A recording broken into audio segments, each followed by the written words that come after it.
Olá, em Atos capítulo 7, na viagem de Paulo a Roma, ele estava sendo levado como um prisioneiro para ser julgado pelo imperador César. Durante aquela viagem eles tiveram muitos problemas, muitas dificuldades. Quase naufragaram. É verdade que na nossa jornada de vida, é verdade que muitas vezes estamos navegando e o barquinho da nossa vida não navega sempre em águas tranquilas. Às vezes ele navega em águas turbulentas, difíceis. Às vezes remamos contra a maré, remamos contra o vento. Certamente tudo isso é muito desagradável. No meio daquela tormenta, no meio daquela dificuldade tão grande vivida por Paulo e por todos aqueles que estavam naquele navio, depois de já não terem sequer esperança de salvamento, de acharem que não conseguiriam sair dessa situação ou daquela situação ilesos, Paulo se levantou na presença de todos e disse: aconselho que tenham coragem, aconselho que tenham ânimo, porque nenhuma vida se perderá, mas somente o navio. Porque esta mesma noite um anjo do Deus a quem pertenço e a quem sirvo esteve comigo, dizendo: Paulo, não tenha medo. É preciso que você compareça diante de César. E eis que Deus, por sua graça, lhe deu todos os que navegam com você. Portanto, senhores, tenham coragem, pois eu confio em Deus que tudo vai acontecer conforme me foi dito. Porém, é necessário que sejamos arrastados para alguma ilha. Paulo se levantou no meio de todos e disse: tenham coragem, tenham ânimo, porque esta noite um anjo do Deus a quem eu sirvo, do Deus a quem eu pertenço, veio a mim, se revelou a mim, falou comigo que eu cumpriria o meu propósito de testemunhar em Roma, de testemunhar na capital do Império Romano, perante o próprio César.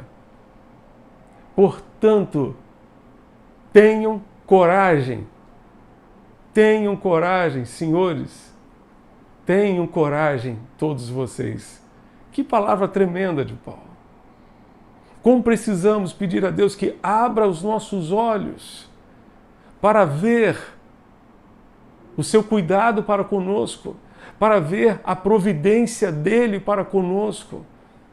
Em meio à turbulência, em meio ao caos, em meio à falta de esperança, que os nossos olhos espirituais se abram para ver o Senhor, para ver o anjo do Senhor, para ver que os seus anjos já estão acampados ao redor daqueles que o temem e os livra, para ver tudo aquilo que Deus está fazendo em nosso favor.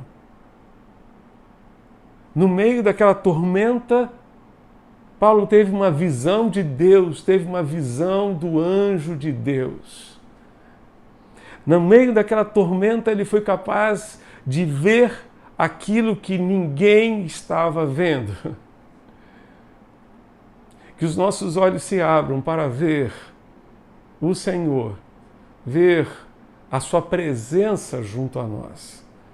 Vale a pena lembrar que a presença de Deus não depende do nosso sentimento. Ela depende da palavra dele. Ele garantiu que estaria comigo, com você. Então vamos tomar posse desta palavra bendita. Naquela noite, o anjo do Senhor apareceu a Paulo e o encorajou. E disse: você cumprirá o seu propósito. Você cumprirá o propósito que Deus tem para você.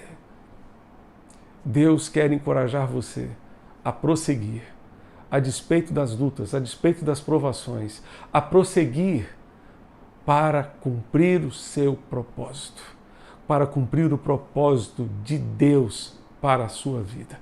Não desista, não desanime, permaneça firme no propósito de Deus.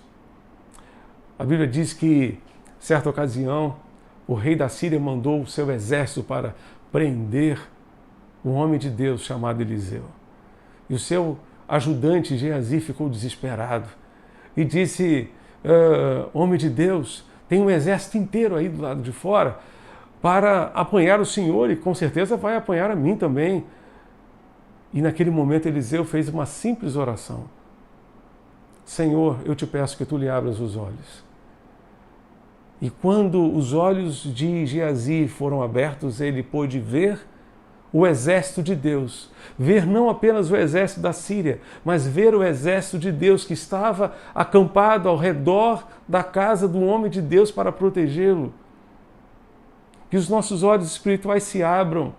Eliseu não pediu: Senhor, manda um exército. Não, Senhor, abre os olhos para que ele veja o exército do Senhor que já está ao nosso redor para nos proteger. Que nossos olhos se abram em nome de Jesus para ver o Senhor e tudo aquilo que Ele tem providenciado para a nossa segurança, para a nossa proteção e para nos levar ao cumprimento do propósito que Ele tem para a nossa vida. Que Deus, para tanto, nos ajude e nos abençoe, rica e abundantemente. E que Ele abra os nossos olhos para vermos a Sua presença junto a nós. Um dia de paz e de bênçãos para você e para a sua família. Um forte abraço. Deus o abençoe. Amém.